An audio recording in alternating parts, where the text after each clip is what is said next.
This program is designed to provide general information with regards to the subject matters covered. This information is given with the understanding that neither the hosts, guests, sponsors, or station are engaged in rendering any specific and personal, medical, financial, legal, counseling, professional service, or any advice. You should seek the services of competent professionals before applying or trying any suggested ideas.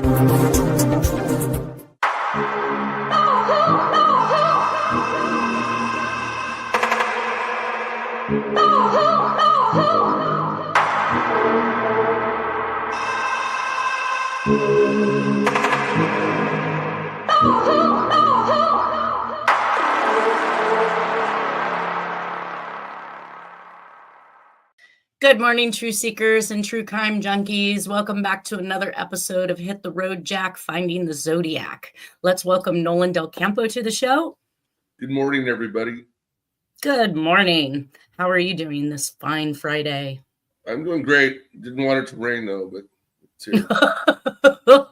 I hear we're going to have 5 days of it. Yeah. Or so, with a flood warning. Yeah. Good morning, Harriet. Let's welcome Harriet to the show as well. Yeah, good morning to you and Nolan. Good morning, Harriet. Yeah. I can't wait to see if we actually have floods, but there's definitely flood watches coming across California right now. Or at least they're sending those notes out. All right. Well, last week we left off on the parents' plights and their citing of reasons for civil rights violations in the Atlanta, Georgia child killer case. So we are going to pick up where we left off. And of course, when I started reading these, what I didn't realize is that I was reading the actual victim's name and then the actual parent's statement in regards to that victim's death. So we left off with Aaron Jackson last week, and Mr. and Mrs. Aaron Jackson would like to know why Wayne Williams was not investigated earlier when their son talked about a Williams acquaintance of his. The victim's testimony was given to police, but nevertheless ignored. Luby Geeter, which we did see in the ghost writer communication that we read, the cursive one.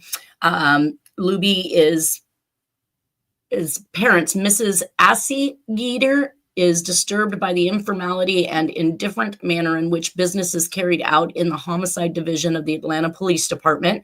She reports that her son's case was only pursued when a family member, also a police officer, saw the report of Luby's death on a shelf, unattended, and took it upon himself to bring it to the attention of the proper authorities.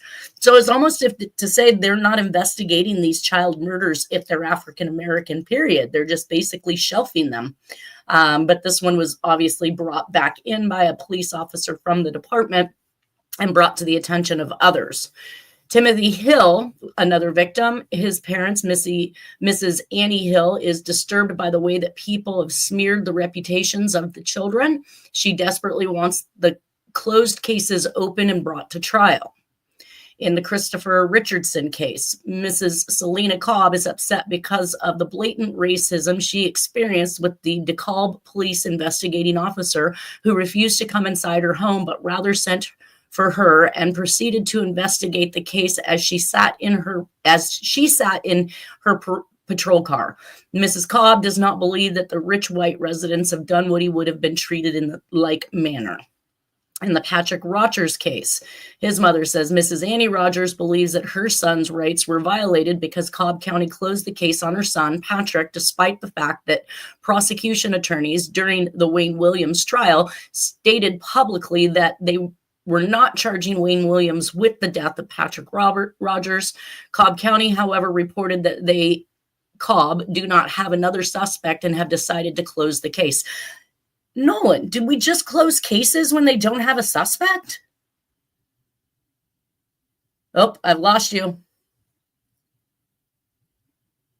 I've lost your sound. Nolan, come in, Nolan. I'm back. There you are. No, that's not normal practice for police departments to close, especially homicides. Right. I mean, those that have an unlimited, right, statute of limitations. Right. Yeah, on a homicide, for sure. ongoing, and you should still be collecting information and any type of leads. And yeah, so very odd that they're just willingly closing all of these cases. It's almost, again, we have an inclusion with law enforcement and the media to, close these cases out without actively even investigating them or investigating the wrong person, as we've seen in so many other cases. Well, maybe some of the high-ranking law enforcement are affiliated with some of the killers. Exactly. Well, that would be kind of my notion. I mean, when we look at the John Ramsey case, just what an overzealous law enforcement team that attempted to pin all of this on the Ramseys, even though they had evidence that exculped them. So same. In the Earl Terrell case, Mrs. Beverly Bell is concerned about many things, including the way the parents were treated, the fact that the bones of more than one body was often thrown together and aired on television. She too desperately wants the closed cases open and brought to trial, so that other perpetrators may be brought to justice. So we've got somebody who believes there's more than one person involved. I absolutely believe it. In the Curtis Walker case, now this gets even more interesting. Mrs. Catherine Leach is enraged that the best kept secret from the public in this crisis is the brutal manner in which most of the children were mutilated. It is common to find among the bodies castrations, hands amputated, feet amputated, lips and ears cut off, as well as part of the face. Why the secret? It reads like old-fashioned racist killings. That's gross. Yes. Mhm. Sick. If it's reading like a racist killing, then we're back to it's a white person, not a black person, like Wayne Williams. That's my theory, a group of white people. Right. And then when we take a look at the fact that Wayne Williams was tried and convicted for 2 murders, was there any mutilation on these individuals? Was there anything that cross-connected or compared or showed the same MO? I mean, and they were adults. Yeah. Too much left open. I think it brings me back to the Golden State Killer and Joseph DeAngelo, where, he pleads out, but we never get to hear what evidence they have that connects him directly to these crimes. Just insane. All right, on to the next one. In the Darren Glass case, Mrs. Fannie Mae Smith wants to know why were the parents treated like suspects and why did the police have so little interest in investigating the cases. Mrs. Smith is the foster parent of Darren Glass, the only missing child. So I don't know if they've ever found this body or not, but this runs in tandem with the things we know about the Zodiac case. People go missing and they don't find the bones or the remains, say like Donna Lass. They found the skull in 1986, but she went missing in 1970. So, and then it took another, 30 years for them to actually even identify that it was Donna Lass's skull, because we didn't get that answer until 2024. So again, it's wrapping itself right around that same MO. Observations made by parents above are also commonly shared by many Atlantans, many of whom welcome the opportunity to repeat their observations and experiences that might hopefully bring an end to this nightmare.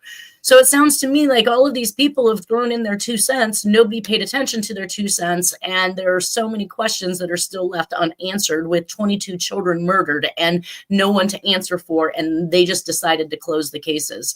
Absolutely astonishing. Yes. He cites publicly blame Wayne Williams and never charge him with one of them.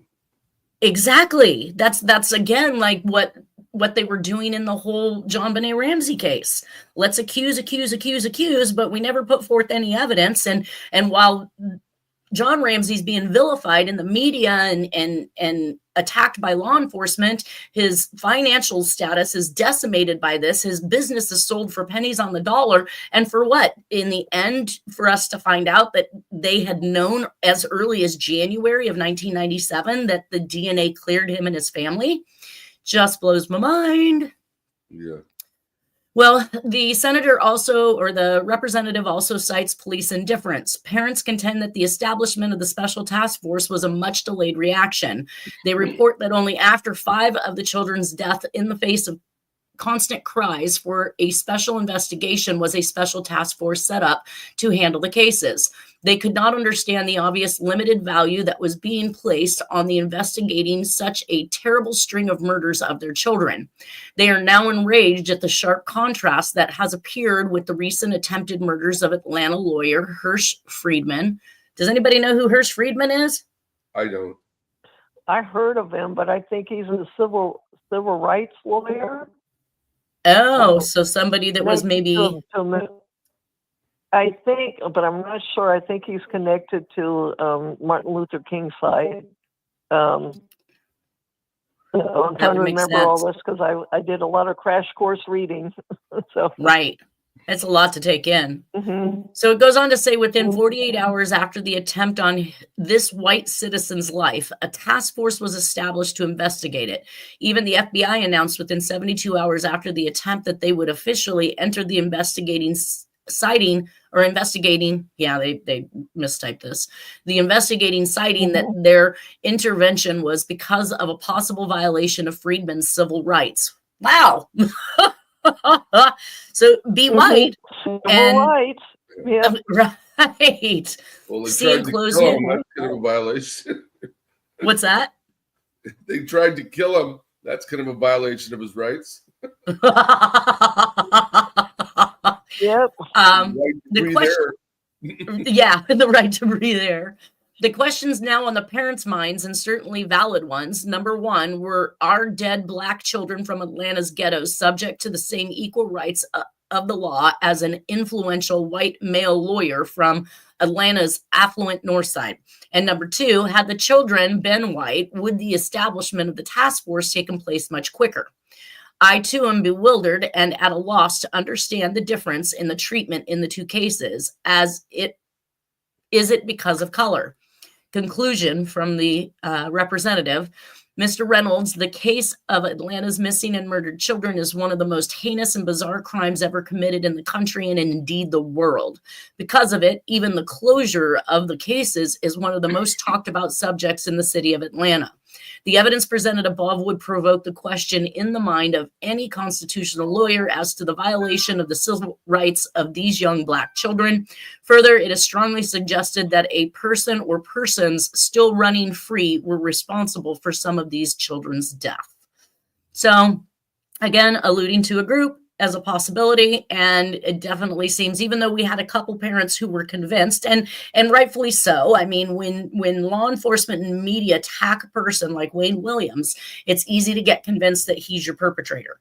Just like a major portion of America really believed John Ramsey or Patsy Ramsey or Burke Ramsey had actively killed their own sibling and daughter. They can make you believe things. And so even these individuals who believe Wayne Williams was responsible for their death, it's like me looking at the Tim Miller case and his daughter. He wanted so strongly to believe somebody was the suspect, even though I've done the handwriting on that gentleman and told him that it was impossible for him to have been the Zodiac Killer. And that I find that the communications in his daughter case are consistent with the Zodiac Killer's writings and takes claim for all of the atrocities that we've been talking about all the way up to this point.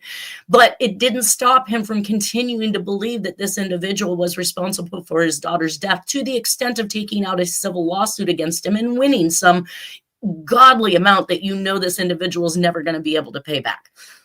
So it happens. Yeah, they just want to bury these cases, and move on. And it's sad. Well, that was a quick bury. It's at the expense. Yeah, it's at the expense of all these innocent people. I want to say they said the trial for Wayne Williams on the two murders that he purportedly was convicted of committing or dumping the bodies of only took about 8 or 9 weeks. And then at that time, these cases were already being closed. They'd already decided they weren't going to investigate them or attempt to close them on Wayne Williams. And that says a lot. They didn't have the evidence. So what if he knew, I think they said 22 or 23 of the 30 victims. So what if he did? I mean, you're talking about a small area. People are bound to know each other. The population is nowhere near as large as it is now these days. You know, what are the chances that he's going to come into contact? And as Harriet said, he liked to interview people. He liked to have people on his show. He's probably more out there in the public than your average citizen. And he likes children. Yeah, a kid. He was a kid in the basement of his parents' home, interviewing civil rights attorneys and all kinds of amazing people. So, you know, so taking him out, yeah, nobody wants to hear him. Yeah, taking him out would be like taking out Martin Luther King. If we don't want to hear what you have to say and you can move the masses, then you probably shouldn't be, you know, inspiring them, I suppose. Well, that brings us to the Keddy Cabin murders. So after the ending, and we know that, you know, the Atlanta, Georgia killings have long since stopped, never to start back up again, nor did they come across any more murders that they wanted to attribute, or they could have just shelved them. I mean, honestly speaking, if we're hearing about cases that are shelved, even if it had continued afterwards, would we have been made aware of that, since they wanted this whole entire escapade to just go away and seal the deal on Wayne Williams? So there could have been more murders. What's that? Swept under the rug. Exactly. If many cases were just stacked onto a shelf and not actually even put into the investigation, it's highly possible that more did happen. But we're going to end it with that 30, 22 of which were just closed based on the fact that they claim that Wayne Williams was the perpetrator, and the other 7, they stated they referred back to local jurisdictions. But again, we have that crossing of jurisdictions things that's happening, which is so reminiscent of Zodiac, Texarkana Phantom murders. I mean, you name it, every single one of these have a crossing of jurisdictions, which should have screamed, I'm poking at the FBI. Right? Crossing jurisdictions, crossing state lines, all of these things. Had they put all of these together, then the FBI should have been involved from day one. And if he's poking at the FBI, I mean, I think, Harry, you and I both have the consensus that Jack would have been more on the CIA side than the FBI side, right? Yeah. Pretty much, because he's working. I'm seeing it a lot lately. He's working for even above the United States. He's working for the Holy See, which is the intel community. But it's probably even beyond that. Right. Well, So, to have that much yes. coverage, to have somebody in every location that will cover your tracks so that you are never brought to justice for this stuff. And I like to repeat things. So I repeat that Jack made Dennis aware of the fact that there were people who were in prison for crimes he had committed, and he was aware of that. Wow. Hey. So So quick question. yeah, It says Keddy, California. What part of California? Keddy. Plumas County. Plumas County. Okay, up north. Okay. Yep. All right. Very interesting how everything happens, because I had just heard about this case and started in researching the information on this particular case. At the same time, I got called in by the Quincy DA for a case. At the time, it was a correctional officer that was playing with one of the female inmates. And he had stated that he had not written letters back and forth to her. And of course, after my examination, I was able to prove to everyone there that he had in fact been, what do they call that? There's a specific word. I'm not sure. I can't think of it. We're the tip of my tongue too. I know that. It'll come to me later. Anyways, so I just happened to be entertaining that particular case and working that case, and had an opportunity to drive through Keddy, California, which looks pretty much like a ghost town.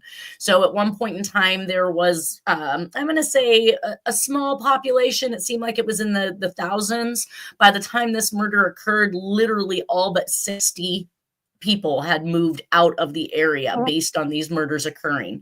And the end result of that, which we will talk about, was PG&E had the opportunity to blast through their pipeline right on through that particular town, because it became a ghost town. So was this something that was perpetrated in order to facilitate the type of fear that caused everybody to want to move away and get away from the stigma, just so that PG&E could come and blast through their gas lines?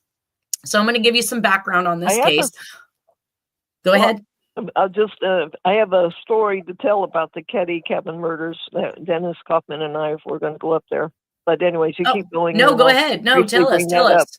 I want to hear it. Okay, so Dennis had just moved in, down to Lower Lake. And then we were going through our computers, and he wanted to go up to the Keddy Cabin's place. And then he said, I just know, I can feel it. Jack somehow talks to you. I want you to find a particular address and we're going to go in it. But if you find it in 1 minute, we're not effing going up there. And I found it in 1 minute. You found what? I used Google. I found a particular address that he was looking for one of those cabins because he knew that Jack had something to do with those cabins. So I found it somehow, and he said, "Jack must be talking to you. I'm not going up there. F this." So that was his story, because I found the particular address that he was actually looking for, and we were literally getting ready to go in our cars and go up there, and Charles was there too. So Dennis stormed out. He said, "This is too creepy, Harriet." He found it, and I've been looking for a year. Oh, he had been looking. Well, I don't know why he'd been looking for it. I'm the one that actually brought this case to his attention. So yeah, I know that for a long time, Dennis wanted to downplay any other crimes that I brought into the mix here based on handwriting, simply because he was told not to investigate anything outside of the Zodiac. He was convinced that Zodiac was the only thing that Jack was a part of, as if, once again, somebody wakes up one day, attempts to kill 7 people, writes 300 communications, and then falls off the face of the earth again. I just don't see that happening for somebody to not have done it before or to continue afterwards. So I kept, plugging in and looking at what there was out there that was unsolved. Mind you guys, this is all up in the Eureka area, Ukiah, up above Chico. It's definitely up that direction, which we know there's been communications set in that direction. We know that there's been activity in that direction. So the victims of this particular was Glenna Sharp, known as Sue, age 36, her son John, age 15, and his friend Dana Wingate, age 17. And Tina Sharp was the last victim, age 12. There were surviving children, Sheila, the oldest daughter, and Tick and Greg, youngest sons. I think that might have supposed to say Rick. I don't know. I cut and paste a lot of this stuff in here, and I don't know that I changed anything on there, but we'll figure this out as we go. All right, so here's the back end of the cabin. On April 11th, 1981, the Keddy Cabin murders is an unsolved 1981 quadruple murder that took place in Keddie, a former resort town in the foothills of Northern California's Sierra Nevada mountains. The murders took place in cabin 28 during the late evening of April 11th, 1981, and or early morning of the 12th.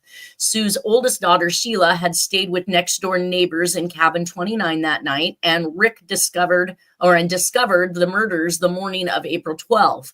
Sue's 2 youngest sons, I knew it was Rick, not Tick,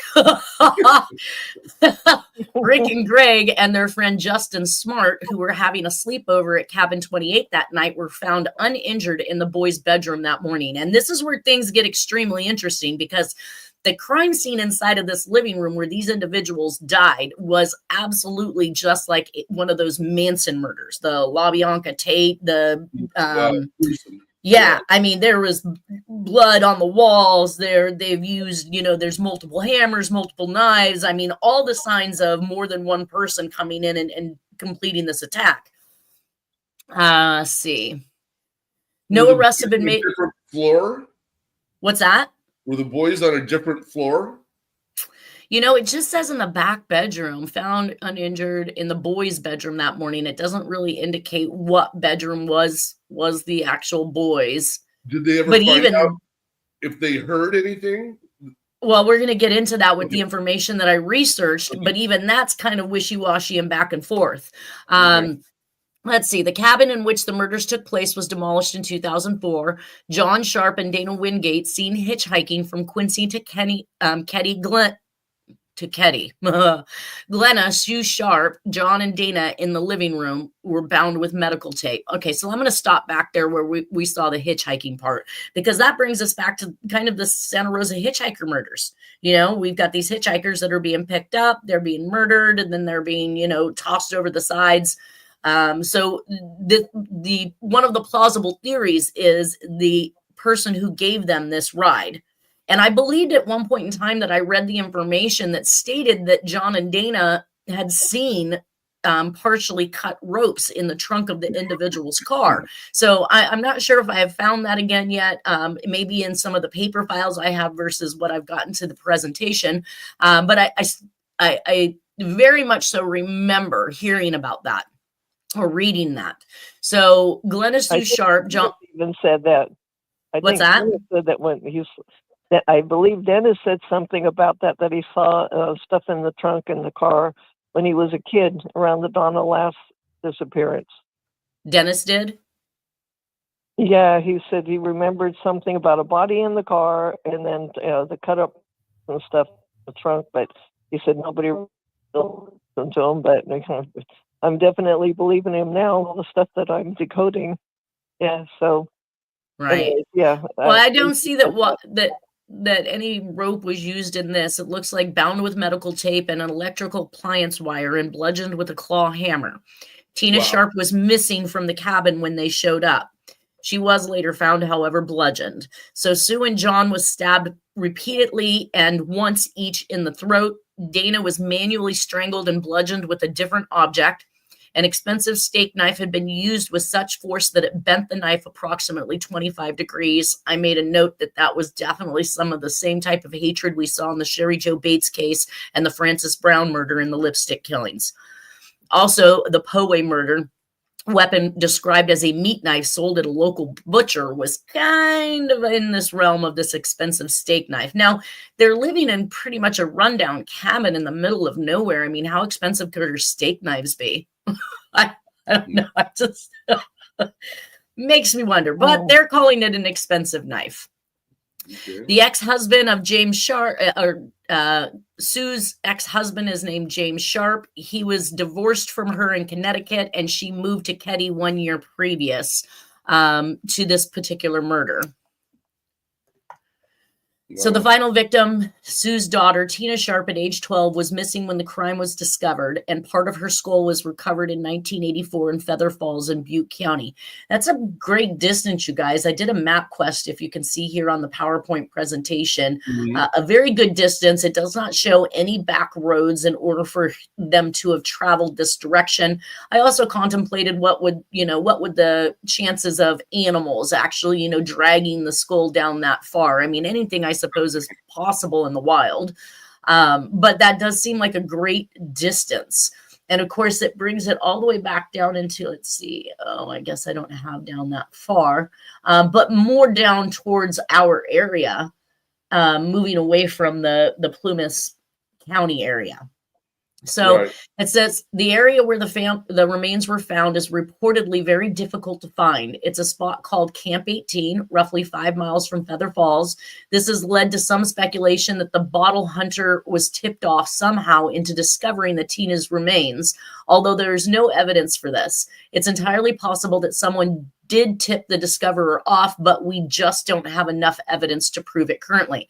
So in a difficult area, I mean, I see animals dragging things off and trying to hide, with their fresh kill because they want to eat it without interruptions from other animals of prey. But to take it to a very difficult location almost sounds like it was actively dumped there. And the person would have to have good idea of the area or how to even get there, which we have seen and shown time after time after time that Jack is a key in for all of these, wilderness far out there. You wouldn't know it unless you've been there type situations, or you're a great orienteer such as Jack was, who liked to actively investigate and research new wilderness areas. I wonder if she was killed at the cabin or killed later. Right? And I don't know that I ever got that particular answer, but why take her? Why not just kill her? I don't know. Yeah, why risk transporting her all that way? Exactly. I mean, so many. even if it's just a corpse. That's a lot of risk. You can get pulled over, whatever, you know. Yeah. I mean, to me, it all just seems so strange for somebody to do who's looking to not get caught, to take that extra risk. Right. It says it would be another 3 years after the Keddie murders that Tina was found. So it took them literally 3 years to locate these remains. A man discovered a human skull in the adjoining Butte County, about 30 miles from Keddie in Plumas County. Near the remains, detectives also found a child's blanket, a blue nylon jacket, a pair of jeans with a missing back pocket, and an empty surgical tape dispenser. So if we flip back over to the actual crime scene, it stated that let me see if I can go backwards here. The victims were bound with surgical tape. Yeah. Medical tape. Exactly. So they remove the tape dispenser and take it with them. I mean, of all the other things that were left, to my knowledge, the hammers and the knives and all of those things were left behind, even though I think they thought they'd found some additional, we're going to read it. We're going to read it inside of here. So more confounding is that the three youngest boys were not only untouched, but allegedly unaware of the event, even though a woman and her boyfriend in the cabin next door awoke around 1:30 a.m. to what they described were muffled screams. Unable to discern from where they were coming, they went back to bed. However, though the three boys initially claimed to have slept through the massacre, Ricky and Greg's friend Justin Smart did later say that he saw Sue with two men in the house that night. One reportedly had a mustache and long hair, and the other was clean shaven with short hair, but both in glasses. One of the men had a hammer. Justin reported that John and Dana entered the home and argued with the men, which resulted in a violent fight. So I'm tending to believe John's a little bit older. What did they say his age was? 15. Yeah, like, do you see a 15-year-old arguing with two full-grown men? And this Wayne, well, Dana's 17, possibly, but they were the ones that supposedly hitchhiked home. Tina was then, okay, so Justin reported that John and Dana entered the home and argued with the men, which resulted in a violent fight. Tina was then allegedly taken out the cabin's back door by one of the men. And this is Justin Smart reporting this. So he's viewed the individuals. He's watched Tina be kidnapped, basically. But at one point in time claimed to have not heard, not awoken, not seen anything. So we've already got differences in stories here. Allegedly, a lot of potential evidence was collected at the scene, but because this was pre-DNA testing, very little helpful information was found at this time. This happened to be the composite drawings that was given to law enforcement in regards to the individuals that were involved with this particular escapade. And this, I'm guessing, has to be on Justin Smart's eyewitness accounts. I've placed his father here next to it because his father's driver's license carried a picture. And I think I sourced, let's see, it's 49. I was trying to see if there was a date, 5/1 of 80. So this was issued probably May 1st of 1980. And of course, these murders are happening in 1980. What I say, 81. Yeah. So it's very close in time frame. Basically, what I'm saying is we're not going to see much of a difference between the picture of Justin's father and these two composites that are given by purportedly Justin Smart. He looks like a mixture of the composites. Right. Well, he's definitely not wearing short enough hair. Mustache, and then the kind of the face shape. Right. But definitely not wearing glasses. Interesting. Right. All right. So the James Sharp and Bo Beebe. My lips don't want to wrap around that word. Boubebe is the last name. And of course, they have connections to Chicago and the Las Vegas mob. I went ding, ding, ding, ding. Right back to Chicago, right back to the mob, right back to Las Vegas. And of course, we just got done talking about the whole rebels connection in the Atlanta, Georgia child killing case, in the communication that he's taking responsibility for having been the Zodiac Killer, but also mentions the word rebels. And in Las Vegas, we have the Las Vegas University. Yeah. And so, I mean, all of it just keeps wrapping itself around these locations. It says immediately the two lead suspects were Justin Smart's father and the Sharp's neighbor, Martin Smart, and his house guest, ex-convict, John Budibi, who was known to have connections to organized crime in the area. Both men had been seen in suits and ties behaving oddly in the bar the night before. Yeah, why make ourselves stand out? You're definitely, I can tell you all about this Keddie area. You're not dressing up in suits and ties for pretty much nothing unless you're going to court. Yeah, that would be odd behavior or something. I swear that would scream, look at me, right? Yeah. I mean, you see all these mob movies where they do a bust and they rob a bank or something, and then everybody's being told, don't buy nothing expensive, don't do anything to stand out. And then you got these two people who are, connected to the mob that are showing up in this little podunk town in suits and ties. Yeah, sore thumbs. Yeah. Martin Smart later told the police that he had a hammer that matched the one discovered, and also that his hammer had gone missing shortly before the murders. Later that year, a knife was discovered in a trash can outside the Keddie General Store. Authorities also believe this item to be linked to the crimes. And why? I mean, they didn't have DNA back then. We just heard them say that, right? So what was it that made them think that this knife was connected to the crimes? Although it has some interesting attributes. It almost looks like, bayonet style with that flange that's around it. It looks like that the handle could be wrapped in some type of a tape or something. It doesn't look to be wood. I don't see rivets or anything that would hold the handle together, but it definitely looks like some of the knives that have been described throughout all of these crimes. Doesn't look like a steak knife. Certainly does not. I mean, unless you're the hunter steak knife. I had somebody not too long ago say, oh, here, let me use your knife to open up your package of food. I was like, no, you're not using your pocket knife. I don't know what it is with guys and knives, but they'll use it for everything, including what they're about to eat, no matter what they've previously used it on. And they're not washing it if they can't even wash their hands in the bathroom. Come on now. You're not touching my food with that knife. Put your knife away. Put your knife away. It says the Butte County Sheriff's Department soon received an anonymous call asking, I was wondering if they thought of the murder up in Keddie, up in Plumas County a couple of years ago, where a 12-year-old girl was never found.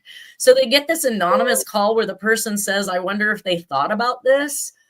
In what context? I mean, what would provoke somebody to call in, even though we know anonymous phone calls are definitely a huge Zodiac 101.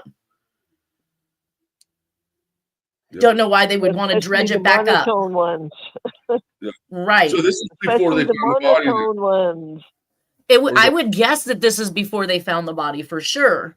Yeah. And maybe that's why they felt that individual had been tipped off who did actually find the body to go look for the body in that one particular. I mean, he's looking for bottles, but would you go out into the middle of an absolutely very hard place to find, rough and rugged, where there likely hasn't been a lot of people living in or dealing with? What are your chances of finding bottles in that type of an environment if it wasn't a livable area? I mean, bottles usually indicate that people have lived in that particular area. So this bottle hunter is going on the guise that he's searching for bottles, and that's how he skips across this body. Who goes searching for bottles in weird remote areas? That's what I'm saying. It doesn't make any sense. I mean, unless you could show that there was a civilization there once before, why would you go there? I hunt for bottles in the woods. Yeah. High on top of peaks of mountains that are totally hard to breathe, and the elevation and the air level, air quality is horrible, but I'm going to go there and I'm going to search for a bottle. So the pictures, that's the mom in the upper left? Yes. And then this would be, the next one would be her son. This would be Tina Sharp, the 12-year-old. And then this would be Dana Wingate, the friend of her son that passed. Okay. So they still look fairly young. I don't know if it was just an old picture that they had to be able to portray her son, but. The mom isn't unattractive. No, not at all. So it says, meanwhile, Sheriff Thomas had resigned from the investigation 3 months in and taken a job instead at the Sacramento Department of Justice. His handling of the case in retrospect would be considered disastrous at best and corrupt at worst. I was told the suspects were told to get out of town. So to me, that means it was a cover-up. Sheila Sharp told CBS Sacramento in 2016. So Sheila is the oldest daughter, if we're just now catching up with that, had discussed the fact that 2 of the suspects were told to get out of town by law enforcement. Who tells suspects to get out of town? Accomplices. Corrupt something, and then he resigns 3 months after making this statement, supposedly. So I looked at one of the other suspects, which is the Bo Beatty, and we can see his picture in comparison to the 2 individuals that were purportedly cited by Justin Smart. And again, we do not have a composite match. When I was watching the Son of Sam murders, they indicated the police officer that was on there discussing the different composites and how they had 4 or 5 different images, and none of them really looked the same, which alluded to the fact that they had several people that were involved with those murders as well. Indicated that 9 out of 10 times the individual that is arrested for the crime resembles the composite. Right. Very well. Well, and here we have was arrested and got convicted, and there's strong evidence that he did at least one of the strong evidence that other people were involved. Anybody else getting that sound? I heard it. I don't know what it was. It was time to dance. My phone is not cooperating. Okay, sorry, I'm back. Oh, we didn't know you lost. Okay. I was like, what is that sound? Is that like, all right, time to take a shot? Nope, it's time to dance. Yeah. I guess my point was in the Son of Sam, once they arrested Berkowitz, they stopped looking for other people. When, despite the fact that evidence, there were several people involved. 100%. And that's exactly why I bring that up, is because they did exactly what the Atlanta, Georgia child killer did, which was to avoid the fact that there was accomplices and other people involved. We're just going to take the easy way out. We've got somebody, let's blame it on them, whether or not they're culpable for it. And that again brings me back to the Golden State Killer and Joseph DeAngelo with, let's just pin it all on him and not show anybody anything. Right. Close all those cases. And have him plead out. Right. Yeah, have them plead out so we don't have to show the public the evidence that we have on him. So it says, on the other hand, Bubidi served in the Air Force, but he made many claims that turned out to be untrue as well. He served time for armed robbery in Chicago Statesville prison. Others who investigated the Keddy Cabin murders case claim that Bubidi was involved in organized crime in Las Vegas, Nevada. In the weeks prior to the Keddy Cabin murders, Bubidi had been sleeping on the Smart's couch. When questioned regarding the murders, he claimed to have been a police informant for the Chicago Department of Justice. Some speculate that this is why the Sacramento DOJ didn't look into him too closely. They didn't want to lose a potential informant. Wow. What say you, Nolan? That's crazy. Why would that? They're just going on his word that he's an informant for Chicago without checking with Chicago, or I don't know. Well, wouldn't you be in the know? I mean, obviously some type of heinous crime like this hits. It makes the news. The rightful people in charge of making this happen sees that it's happened, and wouldn't they automatically reach out to their connections? Yeah, do investigation. A proper investigation. Right. Do not arrest this guy. He is an informant. I would have to believe that if they were told to get out of town, that there was some part of their story that was backed up by someone else somewhere. And it is an informant. It makes him part weasel to begin with. Right? All weasel. Yeah. And every time I see these weasels who are like, informants for law enforcement, CIA, FBI, any of this, it's almost if they run around with the ability to do and commit any crime they want and never get touched. So while they're providing this extra information about others who are committing crimes, they're out there doing their own thing. And that takes me back to when Jack had gotten in trouble for poaching and then enticed the sheriff to attack him so that he got off of his charges because, was that Bill White, Harriet? What, in Placerville? The sheriff? Yeah. What was that again? Because I think I lost you for a second. Well, we were making the comment before how Jack had inside friends in law enforcement, which was Bill White, right? In the Placerville area? I believe so. and how he was capable of enticing him to beat Jack up so that Jack was able to get off of his charges the following Monday when he comes to court and the judge sees him in the condition he's in. Yeah, all beat up, and he gets off of his charges. So again, was Jack an informant for somebody? I mean, we feel like he's informing, but we feel like he's informing those that are responsible for these crimes, not necessarily to assist and help arrest people who are doing crimes. So the anonymous call to Butte County Police. Him and his crew are definitely informants. I said him and his crew are definitely informants by the 70s. Right, but they're informing. They're informing handlers. They're not informing law enforcement in order to bust people, right? I mean, that's kind of the gist of your solves. Yeah, I'm seeing that he was trying to get information about Robert Abel out, and that was, and even Robert Abel, because he was NASA, was never going to be arrested for anything. But anyways, right. So. Yeah, you're trying to inform on people that are just never going to be arrested. And if he's NASA, he's probably a Freemason as well. Most of the NASA astronauts and mucky mucks are Freemasons. Mucky mucks. Mm-hmm. Sounds like total fuckery to me. All right, so the anonymous call to Butte County Police. Evidence at Cabin 28 was ignored and overlooked. Remarkably, the tape of the anonymous tip regarding Tina was found sealed in the case files, untouched by Plumas County Sheriff's Department until 2013, when the case was reopened with new investigators, Plumas Sheriff Greg Hagwood and Special Investigator Mike Gamberg. In 2016, Gamberg located a hammer believed to be one of the murder weapons in a dried-up pond in Keddie. So now we've got a knife that's dumped at a local store, which is just going to be one of those little tiny, grocery stores in the middle of nowhere. And we have another purported possible murder weapon dumped in a pond, but it doesn't say how far from each other it is, just that they split up and dumped their weapons in different places, but then left half their weapons at the cabin. I'm not sure if I buy all that. I mean, why not take all weapons if you're going to take any?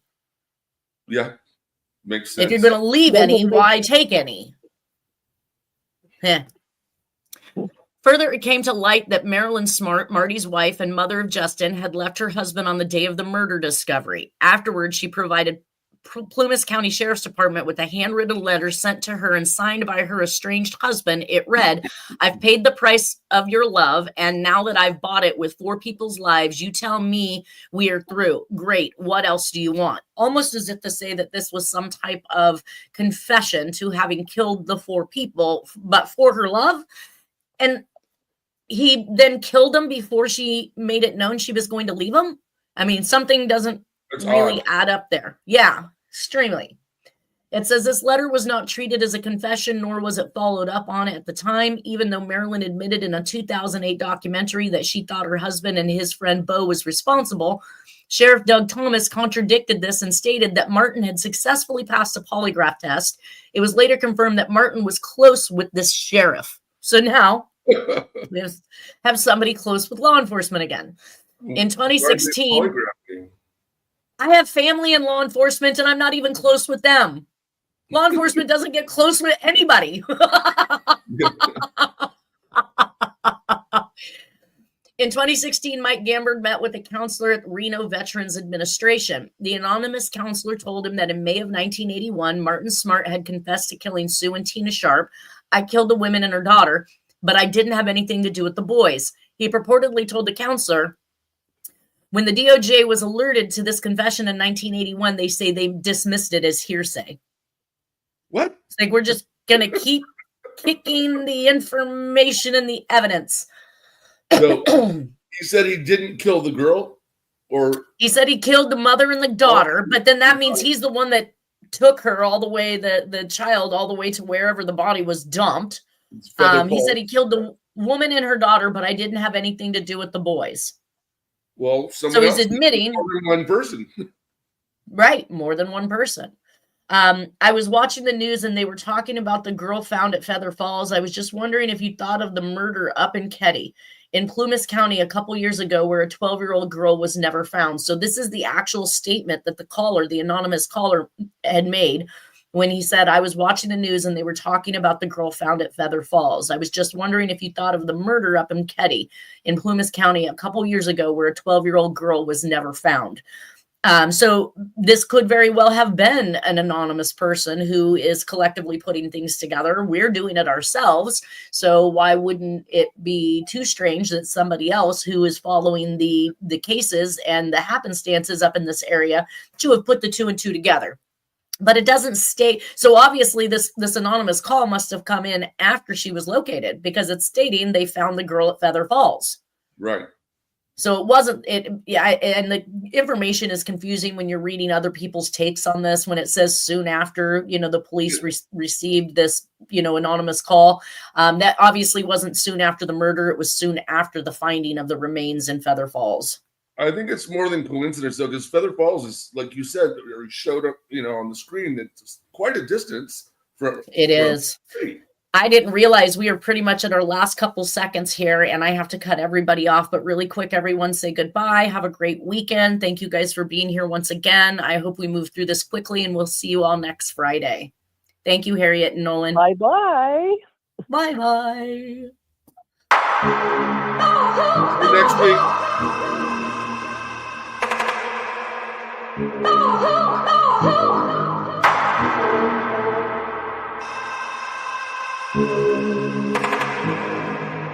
Oh,